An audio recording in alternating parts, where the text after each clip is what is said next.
Hello everyone. Articles 20 to 22 of the Indian Constitution provide certain safeguards to the persons accused of offences. The protection secured by Article 20 can be examined under three heads: protection against ex post facto laws, protection against double jeopardy, and protection against self-incrimination. In this presentation, an attempt would be made to explain the various facets of these safeguards as provided under clauses 1, 2 and 3 of Article 20.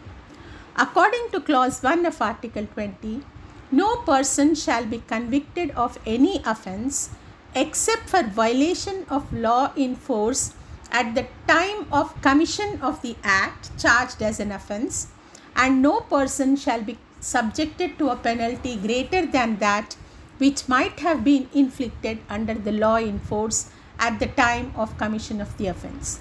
This clause corresponds to provision against ex post facto laws of the American Constitution, which declares that no ex post facto laws should be passed. Now, what are ex post facto laws? Ex post facto laws are laws which retrospectively create offences and punish them. According to the first part of clause 1, a person can only be convicted of an offence if the act charged against him was an offence under the law in force on the date of the commission of the act.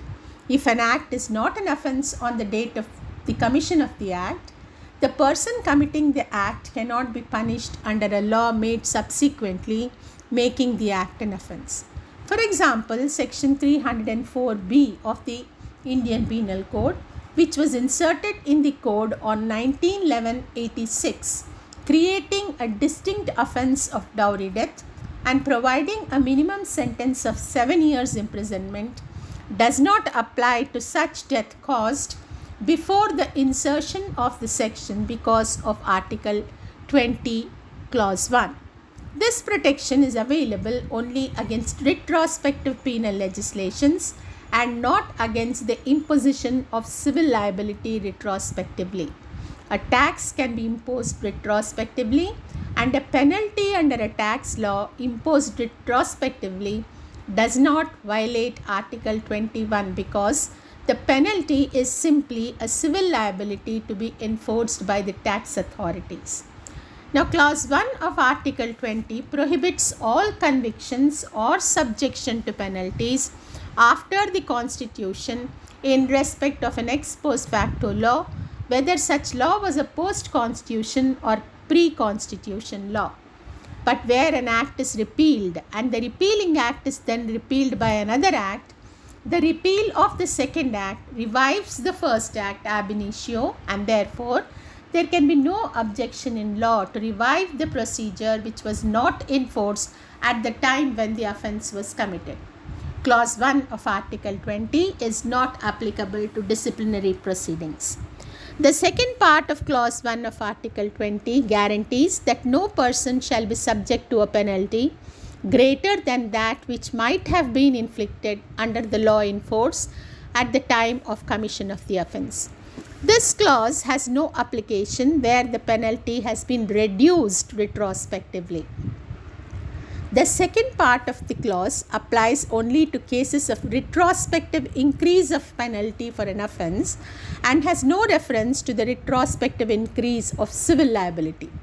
For example, where the fine that can be imposed upon the accused for an offence is unlimited, and by amending the law, a minimum sentence of fine on conviction is provided, it cannot be read as one which imposed a greater penalty than which might have been inflicted under the law at the time of commission of the offence. The phrase law in force as used in Article 20 must be understood in its natural sense as being the law in fact in existence and in operation at the time of commission of the offence, and not the law that deemed to have become operative by virtue of the power of the legislature to pass retrospective laws. What is prohibited under Article 20 Clause 1 is only conviction or sentence under an ex post facto law and not the trial. Such a trial and a procedure different from what was in existence at the time of commission of the offence, or by a court different from that which had the competence to try the case at the time, cannot necessarily be held to be unconstitutional. In Mahipal Singh versus CBI, the Supreme Court clarified the scope of Clause 1 of Article 20 and observed that procedural requirements for prosecution of a person for an offence can be satisfied later on, but the ingredients constituting the offence must exist on the date the crime is committed.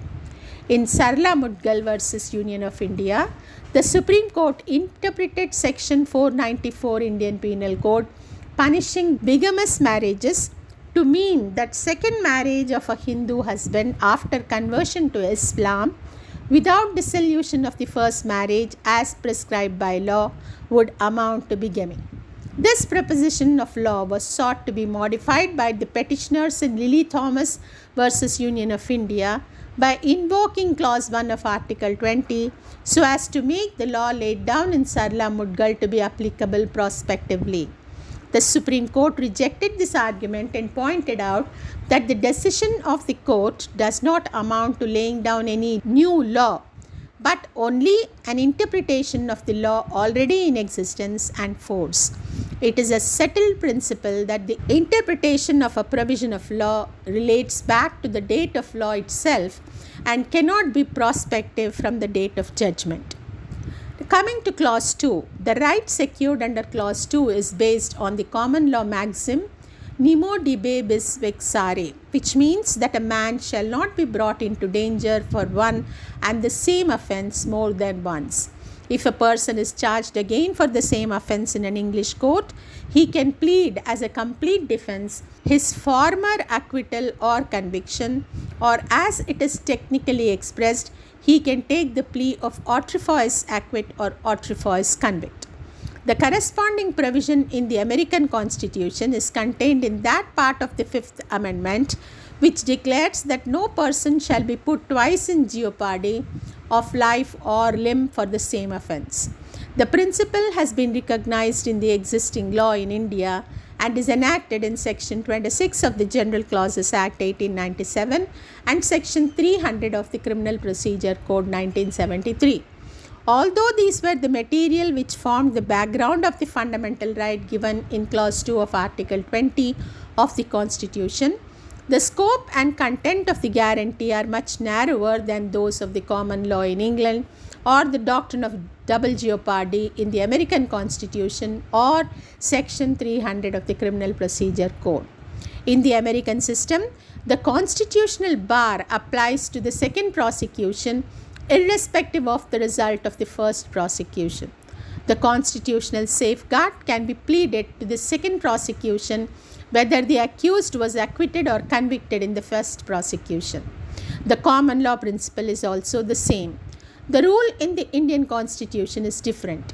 In order to bring the case of a person within the prohibition of Clause 2 of Article 20, it must be shown that he had been prosecuted before a court and punished by it for the same offence for which he is prosecuted again.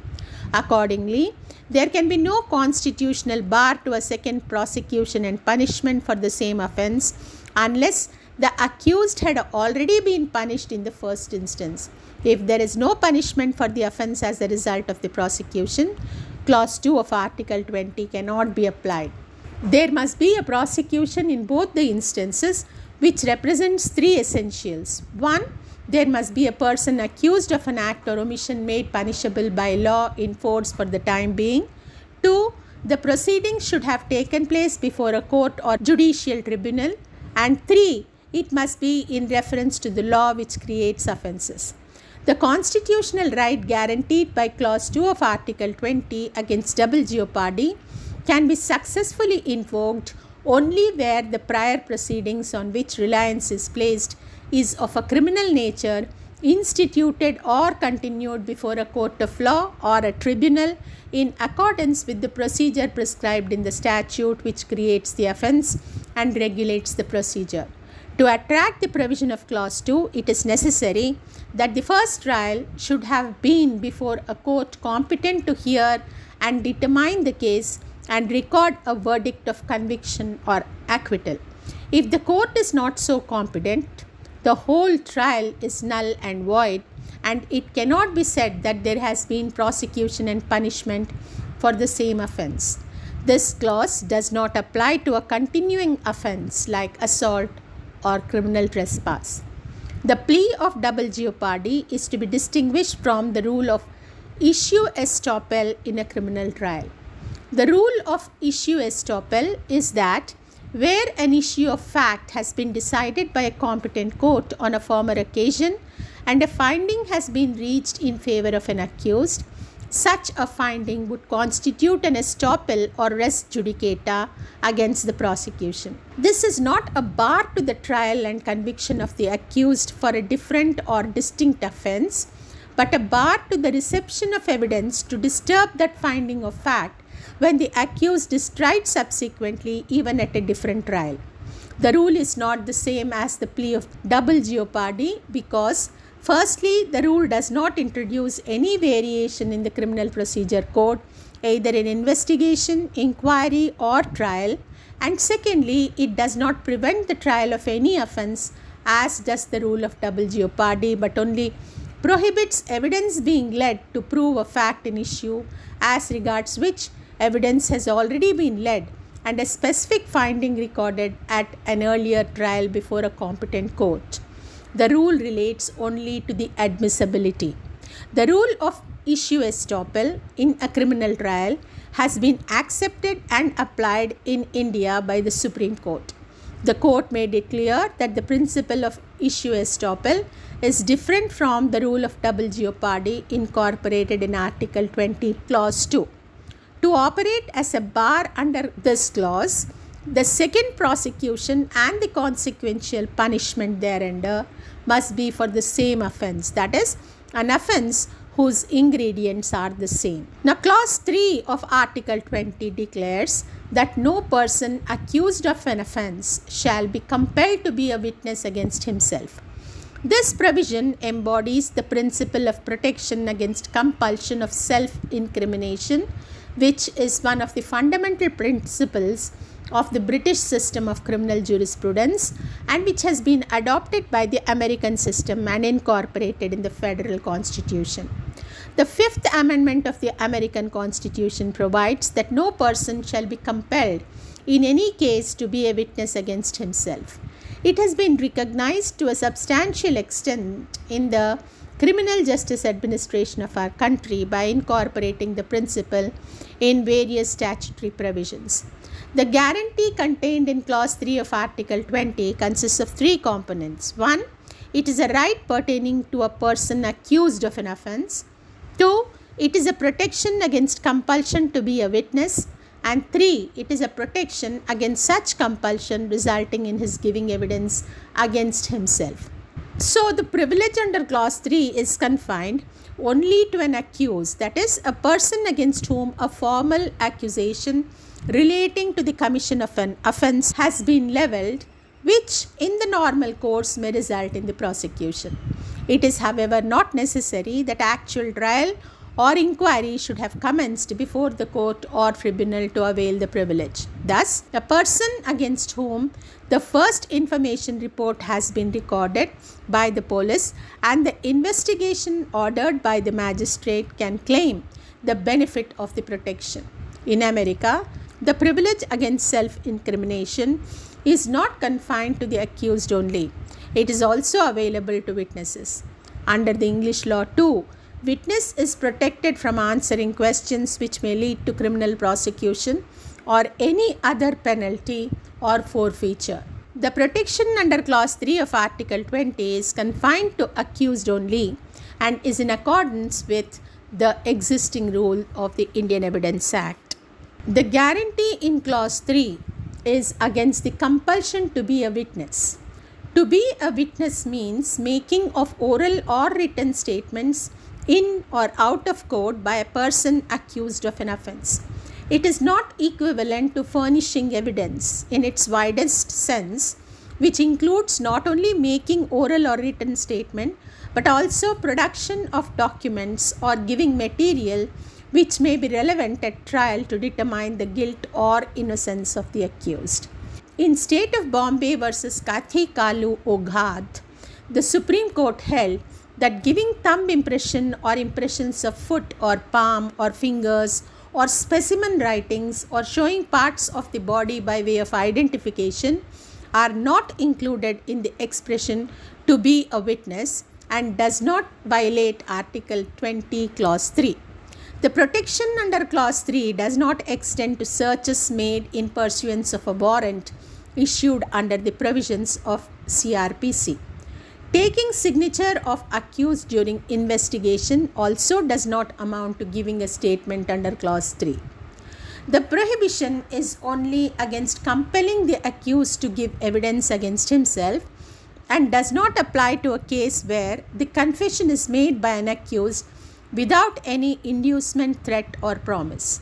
To bring evidence within the purview of Article 20, Clause 3, it must be shown that the accused was compelled to make the statement having a material bearing on the criminality of the maker. A man is said to have been compelled to do an act when, by injuring, beating, or unlawfully imprisoning him, or by putting him under a threat of being killed or of suffering some grievous bodily harm or of being unlawfully imprisoned, he is made to do the act and includes threatening, beating, or imprisoning of wife, parent, or child of a person. In Nandini Satpathy versus P. Eldani, the court has widened the scope of compulsion and held that compelled testimony is evidently procured not merely by physical threats or violence, but also by psychic torture, atmospheric pressure, environmental coercion, tiring interrogative verbosity, overbearing and intimidating methods, and the like. Admission of tape-recorded statement of an accused taken without his knowledge but without any compulsion is not barred by Clause 3 of Article 20. The court also laid down some guidelines for the due observance of this clause by police authorities, one of which was that the police must inform the accused that he has a right to call a lawyer before answering any of their questions. The information furnished by an accused person after his arrest to the investigating officer, which leads to the discovery of articles under Section 27 of the Evidence Act, is admissible in evidence and does not offend Clause 3 of Article 20, because an accused person cannot be said to have been compelled to be a witness against himself simply because he made a statement while in police custody without anything more. The mere fact of being in police custody at the time of making the statement would not by itself be enough to infer that the accused was compelled to make the statement. But if the police obtained the statement by employing third-degree methods, the statement would be barred under Clause 3. In Selvi versus State of Karnataka, the Supreme Court dealt with a very important issue of involuntary subjection of the accused to the techniques of narco-analysis, lie detection, and brain electroanalysis technique. The court observed that the compulsory administration of the impugned techniques violates the right against self-incrimination. The test results obtained through the use of compulsion cannot be admitted in evidence. The objective underlying Article 23 is to ensure reliability as well as voluntariness of statements to be admissible as evidence, and hence the test result obtained through the use of compulsion cannot be admitted as evidence. Even where there is no compulsion, the court has not characterized the information sought by itself as primary evidence. The court emphasized that it should be treated only as secondary evidence subject to corroboration, and also endorsed the strict observance of guidelines issued by National Human Rights Commission in this regard. In Ritesh Sinha versus State of UP, the Supreme Court, resolving the controversy on the issue of whether an accused could be compelled to provide voice samples during the course of criminal investigation, held that even though there is no statutory provision for this process, the court has the power under Article 142, Clause 2 of the Constitution to fill the gaps in the law to meet the ends of justice. Invoking the same, The court authorized the magistrate to demand voice samples for criminal investigation till Parliament makes a law on the same. If the accused does not cooperate with the authorities for completion of investigation, then bail application can be refused, and in such a case, it is not open to the accused to take the defense of self-incrimination. Before the 44th Amendment of the Constitution in 1978, Article 20 could be suspended during an emergency under Article 359. But post 44th Amendment, rights guaranteed by this article have become inalienable. This, in brief, is about Article 20 of the Constitution, which provides protection against ex post facto laws, double jeopardy, and self-incrimination. Thank you.